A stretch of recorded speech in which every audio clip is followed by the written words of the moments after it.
moi si c'est vrai ndenge tozobaka mingi toza bamibali bazalaka baégoïste na sens que bamonaka beaucoup plus part na bango.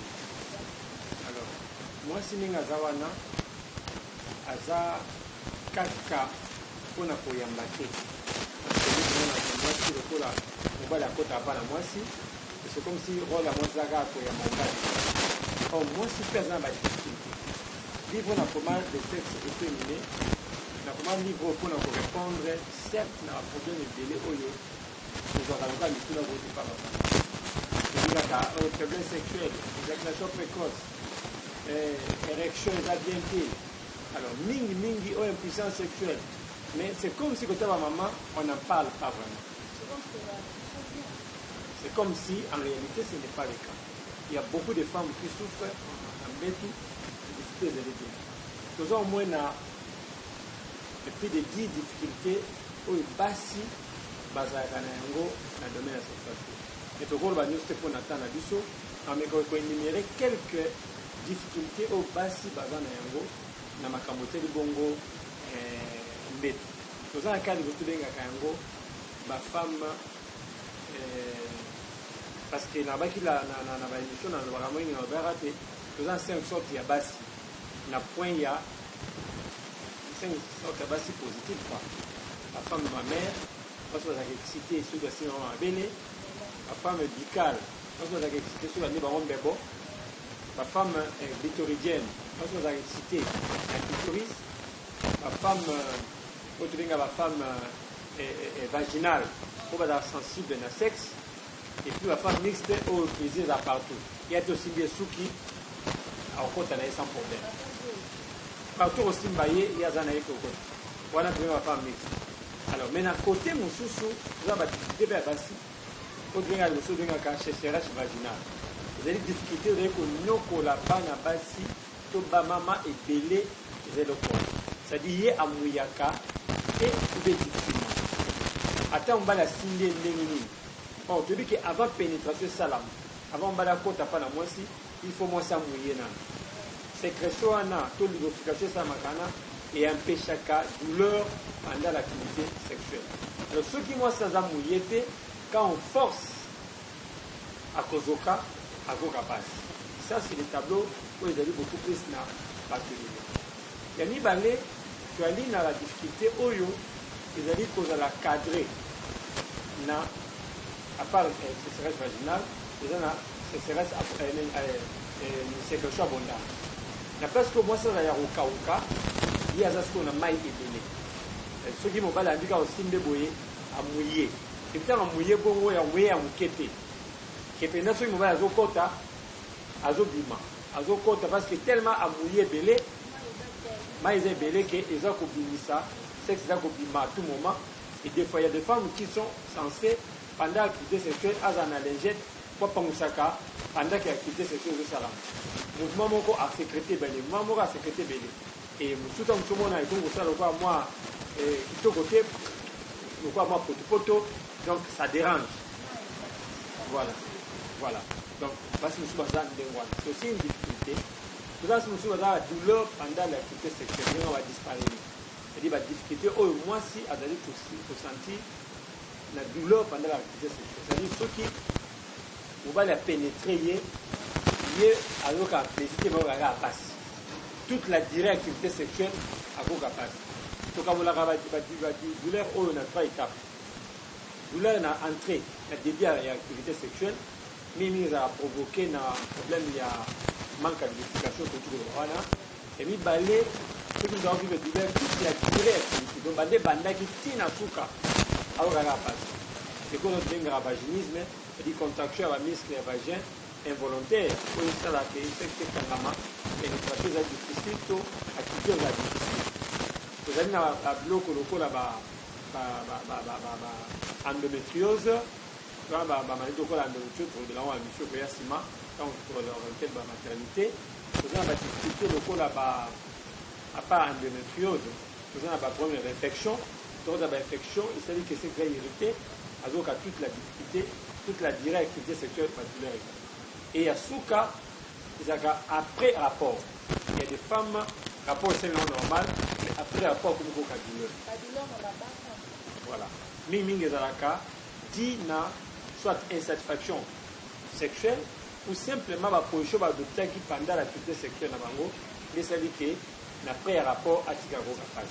Mais ce qui est beaucoup plus trop gênant ezalaka aux autres tout au long il y a l'activité parce que il y a bandeli ceux qui moto il suffit que difficulté à côté ça ceux qui a pénétré pour peu bandit c'est non normal il est en islam.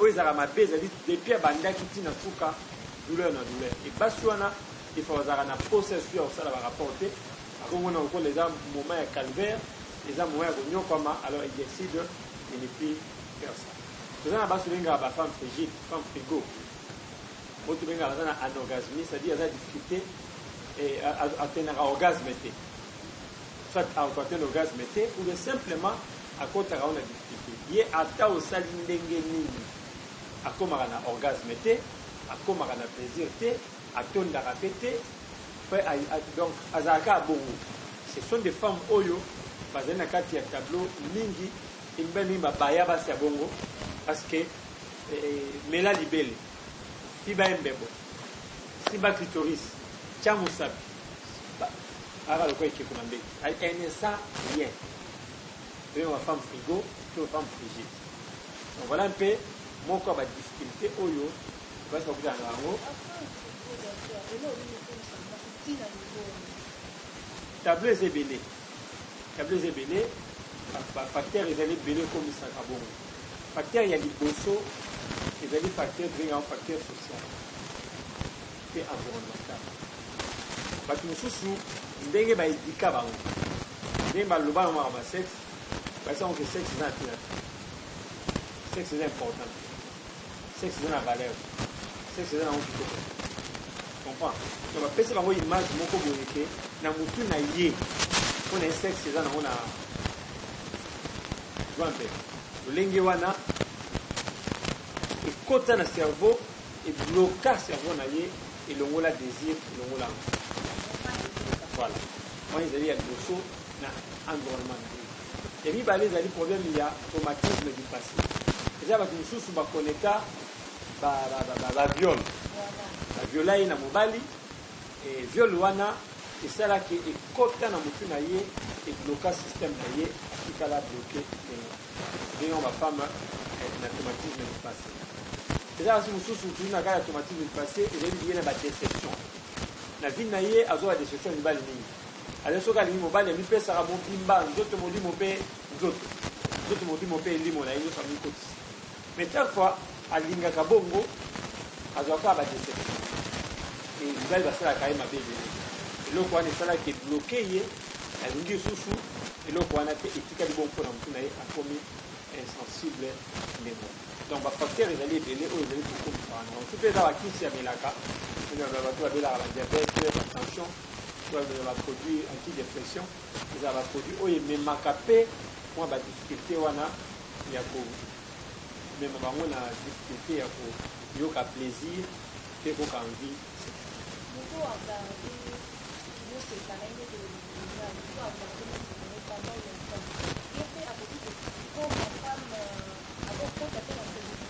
ça dépend de l'environnement naïe. Ça dépend de l'environnement naïe. On doit garder visibilité parce que azolinga aba la poisse et l'ango et quand on a conception positive pour le sexe, il n'y a pas de problème. Alors pour nous dire avec une opinion, il y a malin pour le sexe. Mais on doit garder vigilité naïe parce que à l'inga sexe c'était il y a des choses, il y a des personnes différentes. Pour nous soit dit que non, na l'inga nanga sexe, ils ont un malin ou ménage de la temps. Là, quand on commence à activité sexuelle, il n'y aura pas de problème par rapport à la fertilité. Mais mon père a boya, il y a un gros poids, il a ramabé. Il y a des gens qui pensent que Balubane est ramabé. Balubane, il mange ma bé à sexe. Mon père bongo, à côté de la fragilité, parce qu'il y a repoussé à Karendiwana, ce qui est à Benganyango, et il y a repoussé à répulsion à ça, à tout moment, il faut un moment où le cerveau est bloqué. Et ce cerveau bloqué, c'est fini, à côté de la table fini. Alors, à part virginité, la frigidité sur les sangani, rapport sexuel impossible. Donc, on a déjà, c'est un cas où il y a beaucoup de travail pour notre famille. Docteur, quand on a moi, longtemps,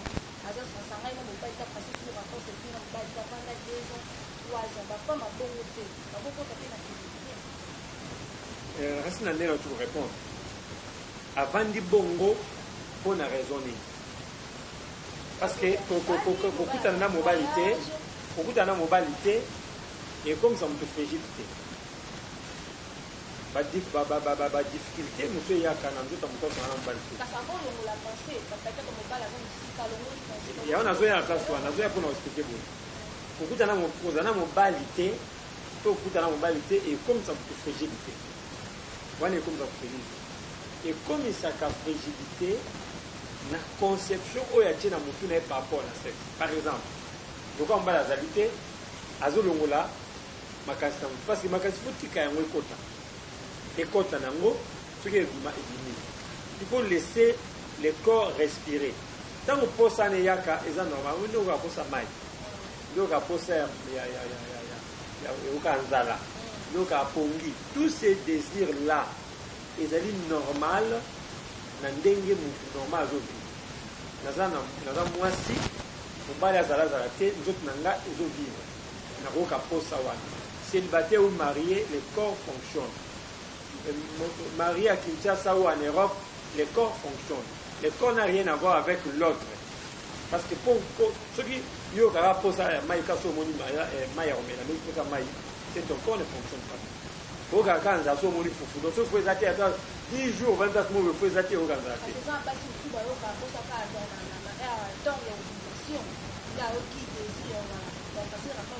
Il y a un habit déjà des rares oyo, déjà difficulté aux autres pesants. Parce que quelqu'un qui n'a pas d'envie, c'est pas normal. Normal, il faut ça maille, il faut ça foufou, pongi. Au souba, et ça a besoin, il y a corps et tout ça. Et le corps, le sexe de l'homme, tout comme le sexe de la femme, respire. Et respiration. Alors, respiration, on va ça attend aux autres parce que ça makila et quand à kata aux autres il y a des côtés qui na organe à mobali, à tous un bureau, à tous un camosa, à tous un moi si moi mais au camamo na c'est na été limité. C'est normal. Et après, ma kelane est dînée. Pas dans moi, c'est pas donc, c'est le corps qui fonctionne. Alors, ce qui se pose, c'est Zoya. Donc, on va dire qu'il y a un répulsé, on répulsé, pour se dire même quand on a tout le temps, il y a un peu de donc, il faut que vous allez créer une conception, une influence beaucoup plus psychologique. Du point de vue psychologique, n'a pas image de mon corps, on a ma paix par rapport à cette. Donc, on va dire que na nini pe osala yango te parce que na sina zo rapport ya ba direction na bureau a deux fois dit que non na ba do bon la nzamba lo na posta wana alo la posta wana abu mo bon posta ngo pesi na ngo parce que na zo nyo koma parce que mbana ngaza ba difficulté sexuelle et si mbe tuki on a bondé kan nzambe abu mo posta wana mbana nga peut-être toujours quand tu na ba conflit na ndaku alors na bondé kan nzambe mo posta wana zo mona alors cette façon là nous devons pour se créer blocage dans le niveau cerveau yemo.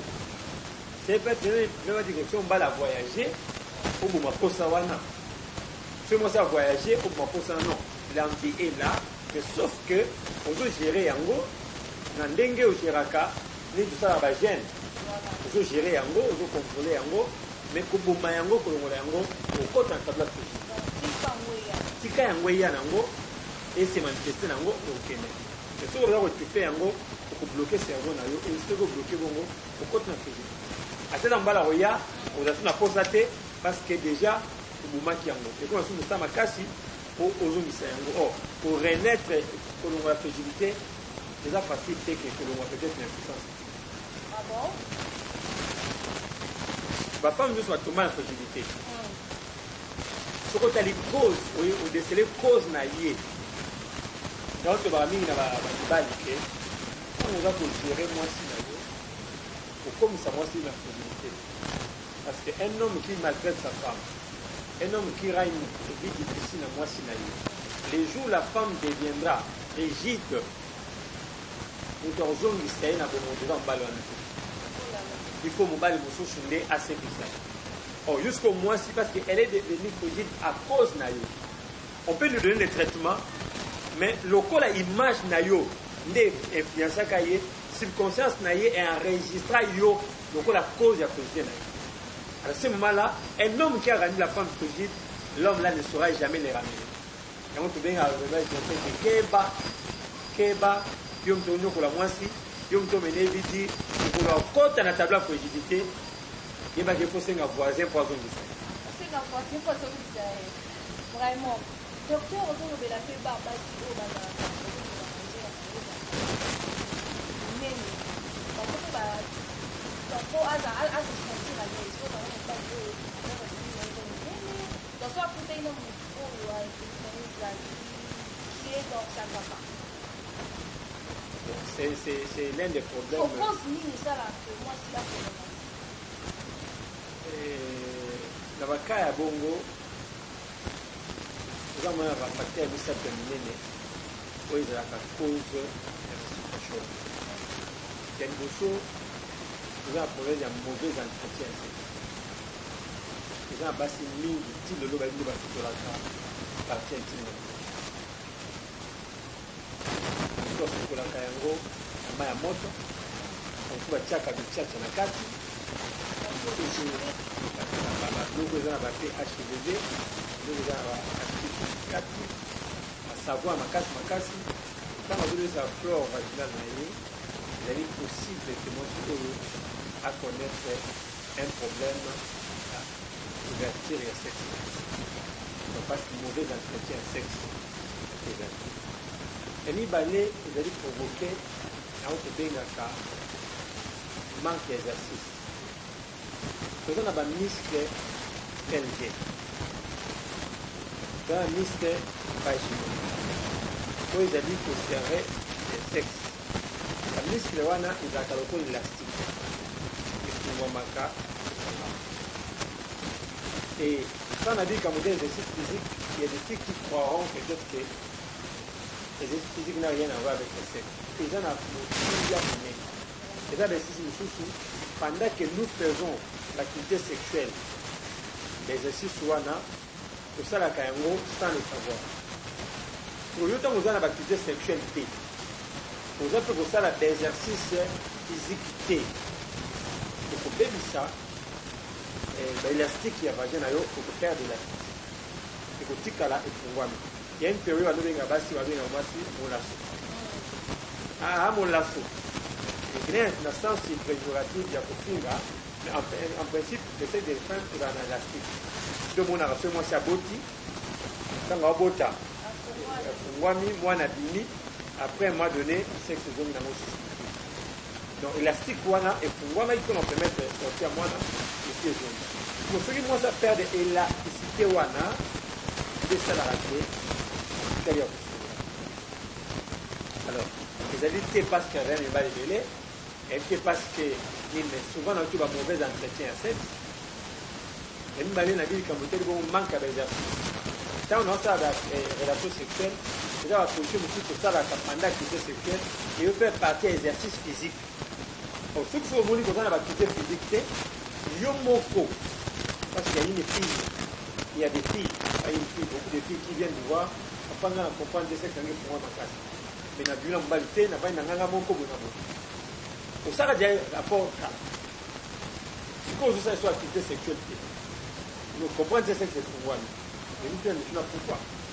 Est-ce que les questions de l'activité sexuelle sont là en plus? Du coup, on a une chambre, on a un polycolo, on a un écartement, on a un CDL, on a un bina. Tout ça est contact pour tonifier le fonctionnement. Enfin, très important. Alors, il y a mis cette facteur, il y a l'infection. L'infection, où ils allaient au sangana, n'a pas parlé de quoi, hémorroïdes, influence à capter sexualité, sexe à moi aussi, et fou. Il faut qu'il y ait dessus le bongo, mauvais usage. Le sexe, même il y a du manque d'exercice physique, il faut dire qu'on mettait le bongo, infection et hémorroïdes, et ça rappelle le sexe et fou. Quand on a des entretiens mal soignés, c'est ça que le sexe est vraiment. Quand on a aussi des hémorroïdes, ça peut se faire que le sexe. Mais ce n'est pas vrai que l'activité sexuelle, parce que moi aussi, parce que tout le cas, moi je connais une balle de l'aider, c'est une fois que la rapolée les noms. Le sexe, c'est que la rapolée par rapport à l'animal. C'est que la rapolée par rapport à manque d'entretien, manque d'exercice physique, ou peut-être manque de il y a un traitement, il y a un soin approprié pour l'infection et puis pour l'infection. Solution, il faut pas passer la solution. Parce que même si tu es d'abord, tu peux le battre. On ne va pas docteur. On ne va pas boyer. C'est plus ça papa, on va produit aphrodisiaque. Si la solution est pas passer la solution, sinon maman va jamais pour la solution partout. Solution ezali munene ya liboso ezali il faut ntango omoni baanomalie parce que nalobaka na mwasi te mwasi azali na biloko misato minene oyo asalaka entretien na yango mpona koatire mobali ezalaka misato kaka ya minene tokipaka mingi moko mibale tonegizaka ya liboso ezalaka elongi la beauté externe elongi na ye suki na ye bomoto na ye en général oyo emonanaka na miso ya bato nde eloko oyo basi bamipesaka mingi temps peut-être mpona kobongisa abongisa suki atya maquillage atya poudre voilà wana ezali eloko ya liboso ya mibale ezalaka mabele mpe ya misato ezalaka sexe bafacteur misato wana nde eloko yatiraka mibale mobali ntango amoni mwasi elongi kitoko amoni mabele kitoko esuki wana te sikoyo ezali likambo kaka sikoyo libanda sikoyo ebombaka libanda ebombaka ebilamba ebombaka ntango amoni elongi asepeli mais sikoyo ntango aye komona mabele alembi soki akoti suki kuna na kati ayi alors ntango sikoyo akufi wana obini akufi te moto ofi asalaka lisusu asala su te nde sikoyo mobali mosusu asali boye asali nini abendani komosa banini ke engeke kayeba nga bonga tikanga engeke ayeba nzoto nanga mpa tikanga sikoyo nge atikala mpo na nini sikoyo nge bana atikala mpo ya nini parce que ndenge nakuti wana nakufi ndenge yo olobi sikoyo moto akufi azoswa bomoi nakie nanga libela parce que nasi akufi déjà donc ce sont les erreurs oyo basi bayeba yango wana entretien ya sexe ezali très important mwasi po azala sukali na sexe na ye. Alors, évitez bichacha parce que l'eau kanga, l'extérieur attire, mais l'intérieur retient. Libande bendaka, mais kati nde kanga. Parce que ceux qui na kati e kangate, libande bendaka kati kangate. Libande muso bendanga. Tana mona kitoko na mona kiwana, osaka yo mo sa kitoko te.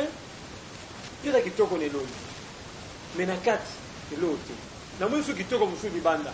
Eta basi mususu aza tellement sukali mobali akotika te banda yaki azokende te banda yaki azokende te ntango so ayaki na baaventure akomi sérieux na bala basi ke mwasi aza na fungola ya nyonso un homme peut venir avec des aventures ndenge okende na ye akomi sérieux mobali mpe akoya mpe sérieux mais ndenge okende na ye akomi aventurier tout dépend de la femme mobali nde alingaka mwasi e mwasi nasalaka aumela. Ce sont des choses que les femmes ignorent. Alors, et donc, on attend moi, c'est vu qu'on tenir sexe, c'est important. Et on dit sur le cabinet santé plus, tout ça, il y a l'eau, il y a conseil. Mais, vous allez dire que déjà, sur une zamba sungi, tout le monde a retiré une série de pommades, une série de produits, pour nous aider à l'entretien et à d'autres bango. Et c'est la pour la pose sur banda, et c'est pour l'entretien et sexe. Parce que, les tchatcha mingi, ils allaient dire que nous découper ça. Sexe ezalaka sacré. Sacré parce que ezali na ba auto nga ba flore vaginale.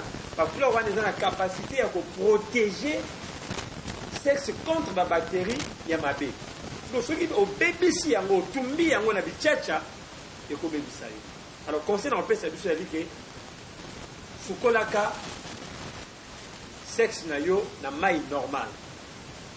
Soko mon sexe efungwe makasi ya mapela oto lambaka nango oto liaka wana ya zamba te goyave zwa makasa wana 10 feuilles 2 litres mai tokisa yango sukwana yango sexe na yo eloko ya liboso ya mibale zwa ai zwa mwa mibale ai tuta yango ekomi tomate zwa vitamine E ozango na liwa cabinet na biso zwa vitamine E kotisa yango na ai wana alors déposer yango na sexe na yo evanda bon pendant 15 à 20 minutes après sukoli yango na eau tiède chaque jour pendant 5 jours ozwi yaourt tosali ai sikaka na ai tosali maya mapela sikaka na maya mapela ozwi yaourt nature oyo ezanga sukali otwambi bango na mwa éponge moko wati moko okoti yango na sexe na yo ovandisa yango pendant 15 à 20 minutes après osukoli yango na eau tiède mwa biloko wana ekozongisa bactérie na yo positive ekoarrange sexe na yo mpe ekokangama yango moko sikoyo ekosalaka mbala eza na facilité ya pénétration mbala nga ntango azokota akota na mwa kaka epuis akonyoza na mwa kaka mpo asalaka mosala bien mais soki azosala akoti abimi akoti tubu lokola lutu na kopo masolo ebebe ndi ntango mabongo akufi ndenge mabe makasi donc aussi ça vous dit souvent te pesa mabe makasi oui faut donc le la pour le gentil avec vraiment citron et le vraiment beurre non et kangaka tout ça là et kangaka c'est que bomaka tout le monde sait que kangami c'est que bactéries positives bakufi nyonso comme ça comme la infection moko permanente donc ça c'est la détox détol citron babichacha wana ebebisaka ekomona kwa obona kwa sexe kondi okonda no kansa ngoza non si tu es naturel mais acide c'est naturel mais acide il y a sexe il y a acide plus acide et botanique est-ce que yebi que ce mobile usanga na mwasi na période de règle été ba super me kufaka na entrée super matériel kufaka na entrée parce que nous autres moi c'est acide sexe moi c'est acide quand tu commences à une période de ovulation au bon avoir glaire et dimaka zamo mai moko ya pembe boy mai wandi ya pour nous protéger ba spermatozoïde et comme on a ovule parce que moi ça ko bota te ceux qui moi ça bota te aucune sur ba règle ba glaire ezala sur ba glaire ezala te eza difficilement ça dans zeli parce que ba glaire wandi protéger ba spermatozoïde donc pour milieu ezala milieu acide alors eza bactéries ezali positive yo zo sur acide au tient na 4 kuna on lui bomate donc eza biloko ntango omoni c'est kondine wana yeba komisali mabe yo docteur organisera tout le temps la conférence parce que la conférence c'est la maman et la base à l'étranger pour ça est-ce que va produit comment à l'étranger parce que c'est là très important là c'est que ma maman va dire banda pour bateau ba maman va dans la liste va se retrouver ceci qu'on a tout créé eza mpona kopermettre bato nyonso ezala baza mosika bazala servi donc ezali méthode toni tocréé mpona baproduit oyo ezali soit ya kolia soit mpe ya kosala na bazone intime ndenge dezinga mais eloko eza très important na bato bazali nzinga oyo baza na Kinshasa parce que bango nde bato bazali beaucoup plus na facilité nakoma balivre mo ebele parce que culture na biso ya kotanga eza mwa pasi nakomi livre oyo nakomi le sexe au féminin eza livre oyo ezali kolobela toutes les difficultés de la femme na forme na yango nyonso le sexe au féminin eza tellement important kose procurer na yango parce que bamituna mingi oyo tokomi mituna oyo tolobi awa te parce que miso ezaka 40 minutes mais eloko oyo livre oyo kozala yango aire nyonso alors toza na livre la sexualité épanouie awa ezolakisa biso ndenge nini baentretenaka mbeto pour que ezala toujours malamu mpe kende mosika c'est très important toza na mystère de la maternité likambo etali bongo kobota nauti koba likambo moko en passant ke mwasi oyo azali na baglaire te akoki komonaka azobota te abengi nokondoki kokondoki nzoka nde ye moko abebisa zone na intime na ye ekoma très acide ekoma kolia baspermatozoïde donc mwasi ye moko ndoki ya bana na ye apatia sexe na ye mwana entretien sexe ekomisi stérile Nous avons le mystère de la maternité. Nous avons le mystère de la chambre. Titre et émission. Vous avez un livre où vous allez pour résoudre ma cambo, vous allez lier la sexualité. Alors, tout un livre hémorroïde, où on a suivi, c'est des hémorroïdes naturellement. Alors, tu vois que mon cas, conséquence, où il va discuter par la basi, parce que c'est fou, maman, c'est la première hémorroïde. Mais le basi, c'est ce que l'on va dans un cas, tout ça, gagne à ciment. À tout ça, des bosses, tout ça, gagne à ciment. Nandi, ma tu as boy. Réponse, n'est pas sexe ne déplace ma camone salama. Soit que nous avons au Kédessima, et ça n'est qu'un mot de kuna. Il y a le gosse des années. Mauvais entretien sexe naïf. Moi, c'était un grand bien. Tout à côté de sexe, à mon à l'est. Soit entretien dans ma belle parce que c'est salité, soit au fond, moi, mine. Ayok, amiyo karaté. Alors, moi, qui est le quoi, la cime, à moi, caca, à Kenasima. Alors, je suis ici, côté de Bosso, alors que ça est une non, Bongi sans déplacement. C'est la première hémorroïde au cours de la solution à partir de beaucoup. Donc voilà un peu moi, on a recouvert ça qu'on a fait ça dans des choses. Que tous ceux qui n'ont pas mais nous avons écrit. Le livre, on les a utilisés dans l'université, le livre, les a utilisés dans la scientifique, au bas au cours de semaine à Bango. Alors, pourquoi la source des amis de Bosso n'a eu profité d'un ouest à Malambi. Dans la 4e rime, 14, dans Kimba ou Mariano. Juste ici, Mariano, nous avons dit lundi au vendredi, 8h à 16h, samedi le jour impair, aussi Sarabongo, à 14h. Voilà, le jour férié, pardon, na samedi, tout ça, bongo, na 14h. Voilà un peu le programme. Il y aura téléphone, il y a des anciennes télévision, 089 80 32 458. 89 80 32 458, 81 45 74 935. 81 45 74 935. Tu as déjà coché, docteur, aliment nous encore côté sexuel. Oui, ils allaient belé. Mais tu repères ça par exemple d'être avocat. Moi, c'est l'avocat, nous connaissons du lundi au samedi. Pour ce qui est en live. Chocolat. C'est-à-dire, mon corps, ils allaient pour aider moi si, Azada Makasi, cerveau naïe et ce Coca-Cola au monde positif, la sécurité. Par Yango, par chocolat, ils ont la positif à faire. C'est très bien pour la moitié. Pourquoi vous avez plutôt estrogène? L'estrogène a un rôle macasse ici, le plan sexuel. Pour permettre moi si, quand vous voulez soya mingi, Azala Tena Matiwana, qui a posé la macasse. Ce qui a été donné épinard, il a un rôle minene. Alors, un mélange de tomates, oignons, céleri, ail, pour ça, il sous forme de sauce. Pour ça, il y a une sauce, aujourd'hui, la sauce wana, et puis l'eau qu'on a vu wana, et moi, mon gomouké, c'est un mélange de tomates, oignons, c'est un sauce, oh, tiens, il y a l'eau roté, mais c'est un sauce wana, au lait, c'est un sauce nayo, tomate ambouma, ail, céleri, litungulu, ail, litungulu, céleri wana, au kalingi yango, na huile d'olive, et seulement sauce wana au lait yango, sauce au lait yango mi bongo, et pour sungo makas, pose à la carte, toujours moi si, pose à moi si. Non, c'est de l'autre à la caméra, pour que ça se fait,